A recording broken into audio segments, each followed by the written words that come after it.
In this latest chapter of One Piece, 1154, we have, of course, again, a lot of information, guys. And 63 years ago, Yarul's comrade and the oldest alive at the time, called Waterfall Beard, Yarul was slain by the hands of a single young girl. Though only human, she wiped out a giant village. Her name was Charlotte Linlin.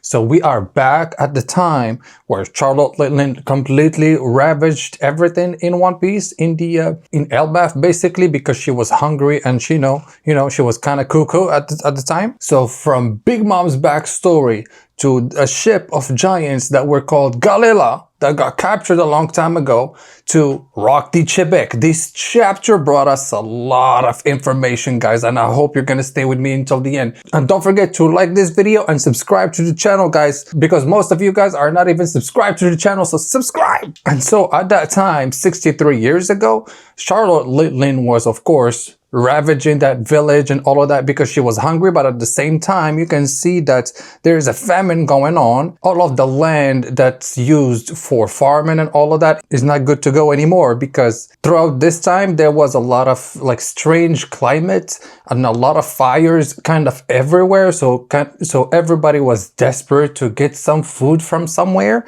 and that's why that involved a lot of fighting. And throughout the second page of this chapter we get to see, of course, Loki that made it up from the world of the dead to his mom, because of course a baby wants to be with his mom. That's the most natural thing to do. But at the same time you can see that Estrid, his mom, is literally not interested whatsoever in having anything to do with Loki. And as soon as Loki shows up and he destroys the door to go see his mother is literally like, keep that thing away from me! Don't let that monster come near me again. Smash that beast's eyes. Everything will be cursed and that will be the end of this land. And as she's saying that, you can clearly see that Loki is very hurt by what she's saying. And he's literally crying and crying because all he wants is the love of his mother that she is absolutely not giving to him, which is absolutely outrageous and crazy for a mother to be like that. But I believe that's literally, just like I said in the previous video, guys, it is literally one of the biggest post-traumatic depression after having a kid that happened in anime in all time, literally. Because at the same time, for a mother to not even accept the love of her kid, literally that tells me that's one of the most tragic backstories of a character too. So I don't know if you guys think the same, but Loki is literally pretty up there in the list of the most tragic backstories of a character in One Piece, But from there, you can still see that a bunch of giants are literally going against each other, village against village, because it says that Elbaf was not literally one country for all. Elbaf back in the day was mostly a bunch of villages with a bunch of chiefs or whatever, and they all ruled their own villages in a way. So they didn't properly cooperate in between each other in a way. And so that's why when a village goes into famine or whatever, he goes and invades the other one so that they can steal whatever they got, which makes truly Elbaf the king of the warriors, where everybody is literally fighting everybody all the time, and they absolutely don't care of who they actually hurt. Because in here you even have some old giants. One of them is saying the land was swallowed by chaos and the people's spirit little by little started to weaken. And at the same time he is saying, they say that the prince who was born in the castle is cursed. So they're talking about Loki, who might be cursed. And at the same time, on the same page, he's actually looking at Hajrudin. And Hajrudin, of course, for him, he's looking at him like, oh, you're his brother or something, so you must carry the same curse or whatever. So now we need to actually sacrifice you so that the curse gets lifted. But by trying to do that, of course, his mother, Ida, comes to try and help, but by trying and doing that, she gets assaulted basically by this giant that's trying to go against Hajruddin. But at the same time, finally, we get King Harold that returned to his kingdom. And he returned to his kingdom because he learned two things. He learned that his country is basically going into famine, and he learned that he had a new son, Loki. So that's why he's so excited to return. And he did not return empty-handed. He returned with a lot of ships and a lot of food. And all of that food is basically coming from other humans from other countries that King Harold went to, and he basically asked them, yeah, can you send us some food, because in our country basically it's famine, you know? So from King Harold's perspective, coming back to his country the way he does, strong and with a lot of food, and plus he had a kid and he's helping out his whole country, he's basically the new hero of his country. But at the same time, he comes back to the country and he sees that Queen Estrid, of course, literally just died at the same time that he landed in Elbaf. I don't know what the hell is going on over there. I don't know if there was a charm or something, or some magic tricks, whatever, that said that as soon as he comes back, I'm gonna die. But literally that's what happens. And basically she died because she got consumed by her hatred for her own child, and she died in torment. And you can see that King Harold is literally crying because he, in some ways, loved Astrid for the baby that she gave him, in a way, because right there, next page, he is King Harold, of course, holding Loki in his hands like this, you know, the way that Loki never got held back, like with his mother, for example. And he says, my boy, what's going on? Like, what is that thingy that's wrapped around your eyes or whatever? And there is a royal guard that comes to King Harold, and he tells him that he's actually born with some troubles in his eyes. He can see, but not very well. So, and from there, King Harold is like, oh, okay. And from there, King Harold is also looking at Loki, and he's like, yeah, he's not even smiling or nothing. Like, the fact that I'm holding him should make him smile or whatever. But it says here that barely a few months old, Loki had already given up on love. Yeah, because of everything that happened to him, in a way, by being thrown into the world of the dead right after he got born by his own mother, you know? Like, I understand in a way. And right from there, we discover two things also. We discover that King Harold is basically a good king because he's literally trying to do everything in his power to build whatever needs to get built in Elbaf to make it easier for everybody to cooperate and make it work for everybody, you know? And by that, we also understand that he is the one who actually started on constructing and finished construction, of course, all of the roads in between villages, for example. And basically he was the one who did it all. And at the same time, we discover who's the king regent, because there is a king regent, and that king regent is Estrid's brother, the late queen's brother. And from looks of it, he does not look a happy person or anything. Like, he's got a mustache and he's like, so we'll see throughout the chapter how he actually is. But from here, we see that we are in a bar that Ida actually created, and that bar is on the beach. And so from here, we understand that the bar she constructed is the one that Shanks was visiting when he was in Elbaf a couple of chapters ago. And that is called, actually, this is Ida's Tavern. And she's with Hajruddin, and they're actually, you know, living in the underworld, because the bar is actually in the underworld, because that's the closest to the beach and closest to the, you know, the world in a way. Then we move on to 56 years ago, where we get a lot of information, a lot of juicy information. And in here it says that Harold was actually at the reverie. For what reason? We probably guess that he was there to make a cooperation with the world government so that he can get some help from them or whatever. Probably.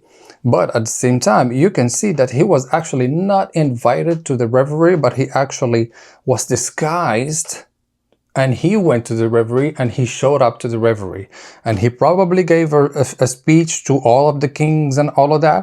That's because in here he says, in the end my request was denied. So he was probably able to talk to some kings and all of that, but he got denied. But we also discovered that in the chaos of everything, he was actually able to get out of there because somebody got assassinated. And we're gonna talk about who got assassinated throughout this chapter. So stay with me, guys, because this is some very interesting information. But at the same time, we get a very interesting name. And Yarol is saying, have you ever heard of Galela?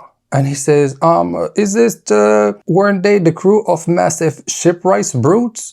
The hammer-wielding warriors? Weren't they from some legend or something?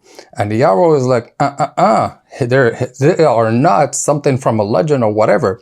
They actually existed. And they set sail for distant lands a long time ago, but they sent actually a letter to Elbaf saying that they actually all got captured, and we're talking about literally more than 100 giants. And not just that, they were not just giants. Some of them also were pure-blooded, giants with horns and all of that. So some of them were pretty powerful, I'm guessing. And as he tells him that, King Harold is like, and do you think that the world government is actually connected? Do you think that it's got something to do with something to do with it? But Yarrow is like, there's no doubt that there's a greater enemy out there, and I don't know if it's the world government or not, but I guess that something out there is very strong to the point where they can actually control 100 giants out of nowhere, But at the same time, he tells you, but that part of history sank to the bottom of the sea. So Yarul knows more about history than we know. He knows that basically what was existing before sunk to the bottom of the sea, meaning that also the level of the water raised up.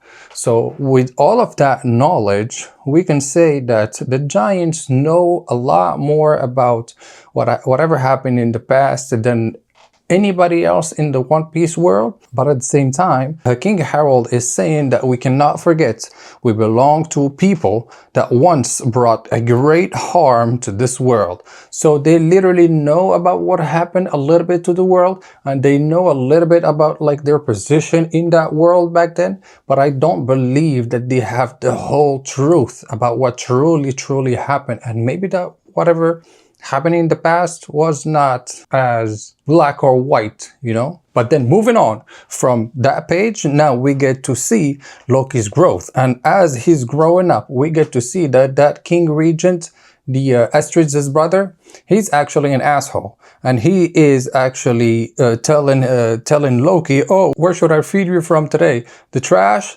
So basically you understand that he is totally against Loki living, basically. And from there, Loki is trying to kind of revolt himself against everything. And that's why he's like, yes, Elbaf is the land of the giants and the land of the strong. And he comes there to a village with a bunch of his animals from the underworld, and he tries to basically destroy everything in a way.